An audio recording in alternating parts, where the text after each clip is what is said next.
কাঁচা আম বন্ধু, তুমি আমাকে বাঁচাও। এই দুষ্ট মেয়েটা আমাকে নিয়ে যাবে আর নিয়ে গিয়ে খেয়ে ফেলবে। তারপর মালা পাকা আমকে পেড়ে তার বাড়ি নিয়ে যায়, আর এইভাবেই পাকা আমের পতন ঘটে। আজ আমি অনেক খুশি। আজ যেন আমি নতুন রূপে সেজেছি। কি যে সুন্দর লাগছে আমাকে, ভাবতেই আমার অবাক লাগছে। একদম যেন সবার চেয়ে আলাদা। আমার গা থেকে কি যে সুন্দর সুগন্ধ বের হচ্ছে, আমার যে এত খুশি লাগছে বলতেই পারবো না। আজ আমার সুগন্ধে সবাই মুগ্ধ হয়ে যাবে। এইসব বলতে বলতে পাকা আম নিজে নিজেই অনেক খুশি হচ্ছিল। আর কিছুক্ষণ পর কাঁচা আমকে বলতে থাকে, খিরে তুই এই গাছে থেকে কি করবি? আজ যে আমাকে কত সুন্দর লাগছে, তোর দিকে কে তাকাবে? সবাই তো আমার দিকেই তাকিয়ে থাকবে। আমাকে নিয়ে সবাই প্রশংসা করবে। দেখ আজ আমাকে কত সুন্দর লাগছে। আর তুই তো সেই আগের রূপে রয়েছিস। তোর গায়ের রং আর গাছের পাতার রং তো একই, আর সেই কারণে তোকে তো কেউ দেখতেই পাবে না। তুমি কেন আমাকে এইভাবে বলছো? তুমি আর আমি তো একই জিনিস। তোমার নাম যা, আমার নামও তাই। তুমি একটু আগে পেকেছো বলে এত অহংকার কেন করছো? তুমি তোমার রূপ নিয়ে অনেক অহংকার করছো। এত অহংকার করো না। কিছুদিন পর আমিও তো পেকে যাব। তখন দেখতে তোমার মতোই আমি হব। শোনো, নিজের রূপ নিয়ে এত অহংকার করা ভালো না। আমরা তো একই গাছের ফল। আরে থামো থামো, তুমি চুপ থাকো। তোমার বাসন আমার শোনা লাগবে না। তুমি আমাকে উপদেশ দিতে এসো না। আমি তোমার কেউ না। একবার তোমার দিকে তাকিয়ে দেখো আর আমার দিকে তাকিয়ে দেখো, তারপর বড় বড় বলি দিও। আমি এত সুন্দর হয়েছি বলে তোমার খুব হিংসে হচ্ছে, তাই না? আমার এত সুন্দর রূপ দেখে তোমার মনে হয় সহ্য হচ্ছে না, তাই তুমি আমাকে এত কথা শোনাচ্ছ। তুমি এইভাবে কেন বলছো? আমি এরকম কিছু ভাবিনি। আমি নিজেকে নিয়ে কখনো অহংকার করি না, কেননা আমি যেমন আছি তেমনই ভালো। এইভাবে পাকা আম ও কাঁচা আমের মধ্যে প্রতিদিনই ঝগড়া হতো।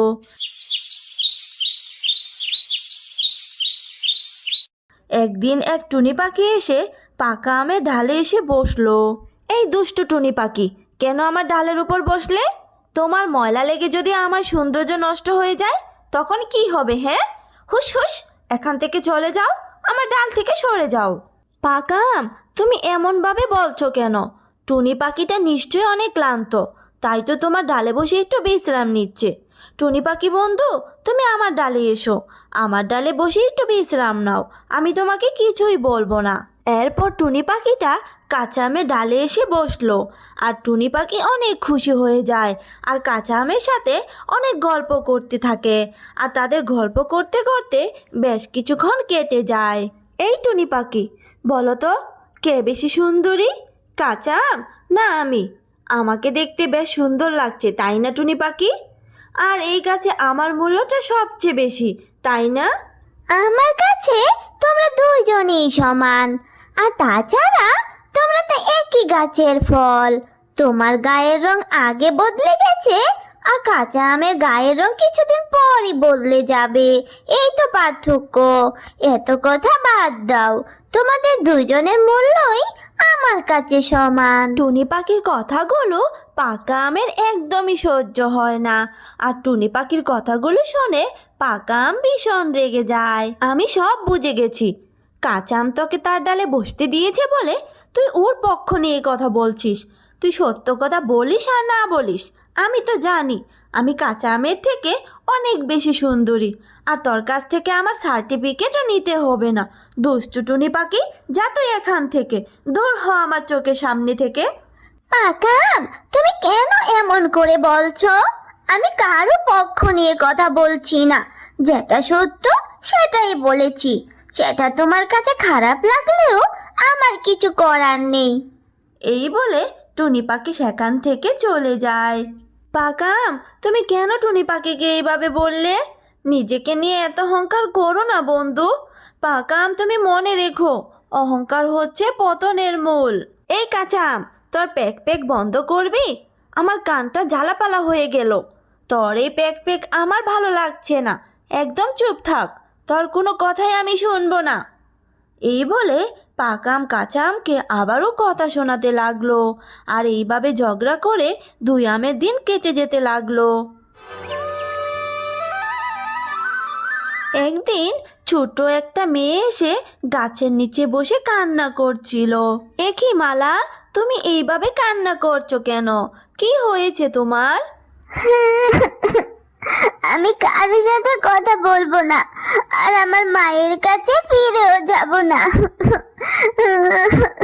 সে তো বুঝলাম, কিন্তু তোমার হয়েছে কি আমাকে বলো। তোমার মা তোমার সাথে কি করেছে? মা আমাকে বকেছে, অনেক বকেছে। আমি বাড়ির কাউকে না বলে সবগুলো মিষ্টি খেয়ে ফেলেছি, আর তার জন্য মা আমাকে অনেক বকেছে। তোমার মা তো তোমার ভালোর জন্যই বকেছে।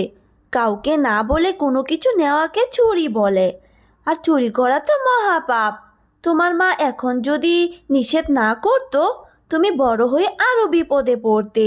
আর তুমি যে একসাথে এতগুলো মিষ্টি খেয়েছো, তাতে করে তোমার শরীরটা খারাপ হতে পারতো। তুমি মন খারাপ করো না, তাড়াতাড়ি বাড়ি চলে যাও, না হলে তোমার মা খুব চিন্তা করবে।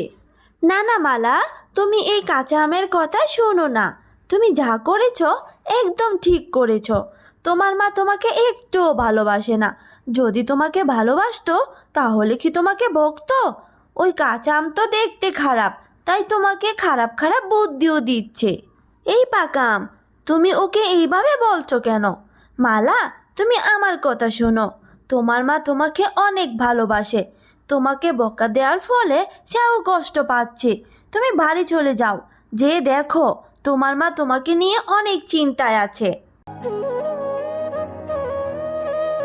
কাঁচা আমের কথা শুনে মালা বাড়ি চলে এলো। আমি যে কেন মেয়েটাকে বকতে গেলাম। মালা মনে হয় অনেক কষ্ট পেয়েছে। না জানি মেয়েটা রাগ করে কোথায় চলে গেছে। এ কি মালা মা, তুই চলে এসেছিস? মা মালা, আমার ভুল হয়ে গেছে, আমাকে ক্ষমা করে দে মা। আর আমাকে রেখে চলে যাস না মা, তোকে আর বকা দিব না। না মা, আমার ভুল হয়েছে, আমাকে তুমি ক্ষমা করে দাও। আমি তোমাকে না বলে আর কখনো কোনো কিছু খাবো না, আর তোমাকে একা রেখে কোথাও যাব না। তুমি একটু দাঁড়াও, আমি আসছি। এই বলে মালা আবারও সেই আম গাছের নিচে চলে আসে। কাঁচা আম, তুমি অনেক ভালো, তুমি সত্যি কথাই বলেছ। আমার মা আমাকে অনেক ভালোবাসে, আর আমার মা আমাকে বকা দিয়ে অনেক কষ্ট পেয়েছে। এই দুষ্টু পাকা আম, তুমি অনেক খারাপ। তুমি আমাকে মিথ্যা কথা বলে ভুল বোঝাচ্ছিলে। আমার মা আমাকে অনেক ভালোবাসে, বুঝেছো? আর তুমি তো পেকে গেছো। এবার আমি তোমাকে নিয়ে আমার মাকে খেতে দিব, বুঝেছো? মালার এই কথা শুনে পাকা আম অনেক ভয় পেয়ে যায়। কাঁচা আম বন্ধু, তুমি আমাকে বাঁচাও। এই দুষ্ট মেয়েটা আমাকে নিয়ে যাবে, আর নিয়ে গিয়ে খেয়ে ফেলবে। শোনো পাকা আম, অহংকারের পতন এইভাবেই হয়। বেশি অহংকার করা ভালো নয়। তুমি আমার আগে পেকেছো বলে তোমার অনেক অহংকার ছিল। তুমি আমার সাথে তোমার রূপের বড়াই করেছো, কিন্তু তুমি একবারও ভাবোনি যে আমার আগেই সবাই তোমাকে খাবে। কিন্তু এখন আমি তোমাকে দেখে একদমই হাসি ঠাট্টা করব না, কারণ আমি জানি একদিন আমারও তোমার মতনই অবস্থা হবে। আমিও কারো খাবার হয়ে যাব। তারপর মালা পাকা আমকে পেড়ে তার বাড়ি নিয়ে যায়, আর এইভাবেই পাকা আমের পতন ঘটে। দেখলে তো বন্ধুরা, বেশি অহংকারের পতন কিভাবে হয়। তোমরা কেউ অহংকার করো না, অহংকার হচ্ছে পতনের মূল।